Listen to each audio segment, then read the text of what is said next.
হ্যাঁ ভিউয়ার্স, আসসালামু আলাইকুম রহমতুল্লাহ। সকলে নিশ্চয়ই আল্লাহর রহমতে ভালো আছেন। চলে এলাম আজকের এই মুহূর্তের আবহাওয়ার আপডেট নিয়ে।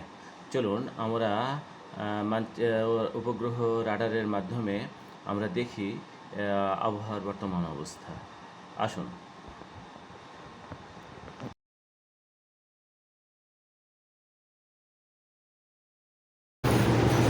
বর্তমানে আবহাওয়ার অবস্থায় নিশ্চয়ই লক্ষ্য করছেন যে বঙ্গোপসাগরে প্রচুর পরিমাণে মেঘ, এবং সেই সাথে সাথে আপনারা এর আগে আমি দিয়েছিলাম রিপোর্টে যে আমাদের দুই সাগরে, আমাদের বঙ্গোপসাগর এবং আরব সাগরে দুইটি ঘূর্ণিঝড়ের উৎপত্তি হতে যাচ্ছে সামনে।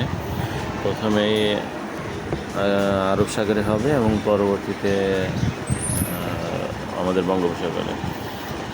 বঙ্গোপসাগরেরটা 27-28 তারিখের দিকে, এবং আরব সাগরে 23-24 তারিখের মধ্যে শুরু হয়ে যাবে। এই জন্য আরব সাগরেরটার নাম হবে শক্তি এবং বঙ্গোপসাগরেরটার নাম হবে মন্থা।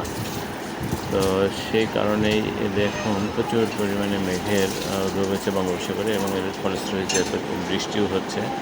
আমাদের বাংলাদেশের উপরেও বেশ কিছু অঞ্চলে মেঘলা আকাশ আছে, আমাদের সাধারণত দক্ষিণ পশ্চিম অঞ্চলে, এবং দক্ষিণ পশ্চিম এবং উত্তর পশ্চিম অঞ্চলেও প্রচুর পরিমাণে এই মুহূর্তে মেঘলা হয়ে আছে আকাশ।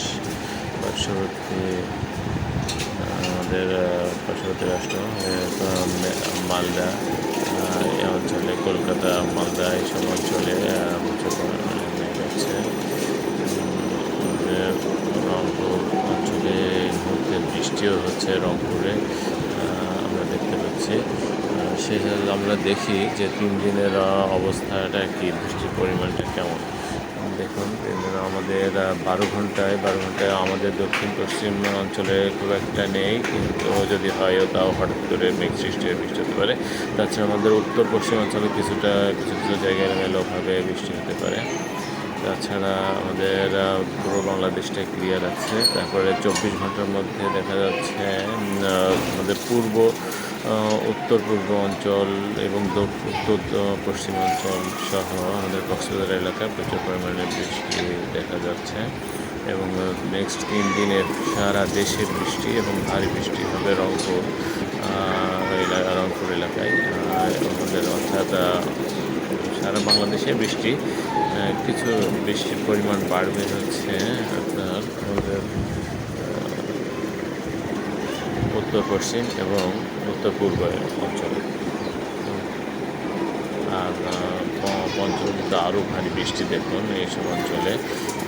আপনারা দেখতে পাচ্ছেন আমাদের রংপুর অঞ্চলে, এবং সেই সাথে সিলেট অঞ্চলে, মৌলভীবাজার সিলেট অঞ্চলে প্রচুর পরিমাণে বৃষ্টির সম্ভাবনা আছে। তো সকলেই সাবধানে থাকবেন, এবং সকলে অন্যান্য যে ধান কাটার মৌসুম চলছে, যদি এইসব কাজ বাকি থাকে তাহলে সকলে গুছাই ফেলবেন এই তারিখের মধ্যেই ঘূর্ণিঝড় আসার আগে। তো বন্ধুরা, রাখি। আসসালামু আলাইকুম।